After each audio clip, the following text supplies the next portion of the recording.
त्र्यंबकं यजामहे सुगंधिं पुष्टिवर्धनम् उर्वारुकमिव बन्धनान् मृत्योर्मुक्षीयमामृतात्। हम भगवान शिव की पूजा करते हैं जिनके 3 नेत्र हैं जो सुगंधित हैं और जो हमारा पोषण करते हैं। जैसे फल शाखा के बंधन से मुक्त हो जाती है, वैसे ही हम भी मृत्यु और नश्वरता से मुक्त हो जाएं।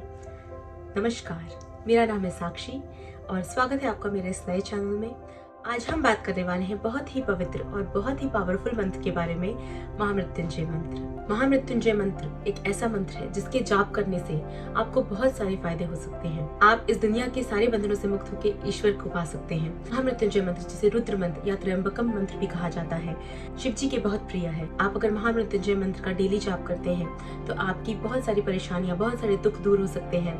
आप शिव जी के और करीब जा सकते हैं। आपकी जो भी मनोकामना है वो महामृत्युंजय मंत्र के जाप से पूरी हो सकती है। इसके साथ ही आप जानते होंगे कि जितने भी हमारे मंत्र हैं वो कितने पावरफुल हैं। ये सारे मंत्र आपके मन को शांति देते हैं, आपके मन को स्थिर करने में आपकी मदद करते हैं। तो महामृत्युंजय मंत्र भी एक ऐसा बहुत ही पावरफुल मंत्र है जिसके उच्चारण मात्र से ही, अगर आप उसे घर में जाप करते हैं, उसका जो उच्चारण है उससे ही आपके मन को इतनी शांति और इतनी स्थिरता मिलती है कि आपके जितनी भी टेंशन हैं, जितनी भी परेशानियां हैं, वो इस मंत्र के उच्चारण करने से ही दूर हो जाती है। की बात है, हमारे पुराणों के अनुसार, हमारे शिव पुराण के अनुसार, मार्कंडेय ऋषि जो शिव जी के बहुत बड़े भक्त थे, उन्हें कोई संतान नहीं हो रही थी और संतान प्राप्ति के लिए उन्होंने शिव जी की आराधना की। उन्होंने शिव जी की बहुत पूजा की।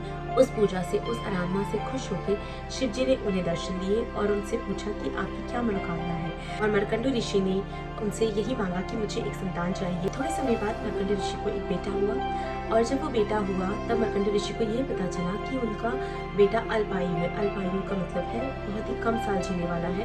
उसकी उम्र सिर्फ 16 वर्ष की रहेगी जब उसकी मृत्यु हो जाएगी। इस बात से मार्कंडेय ऋषि और उनकी जो पत्नी है वो बहुत ज्यादा दुखी रहने लगे। उन्हें ये बात सहन नहीं हुई कि इतने सालों बाद उन्हें एक बेटा हुआ है और वो भी इतनी जल्दी उनसे दूर हो जाने वाला है। मार्कंडेय ऋषि के पुत्र का नाम था मार्कंडेय। मार्कंडेय ऋषि वो भी एक ऋषि थे। उन्हें जब ये दिखा कि उनके माता पिता बहुत ही दुखी हैं, उन्हें लगा कि मेरे माता पिता मेरी वजह से इतने दुखी हो रहे हैं और वो हमेशा इसी चिंता में रहते हैं कि मेरी मृत्यु जल्दी हो जाएगी, तो मार्कंडेय ऋषि ने ये सोचा कि मैं शिव जी की आराधना करूंगा और उनसे अपनी लंबी आयु के लिए प्रार्थना करूंगा ताकि मेरे माता पिता खुश हो सके।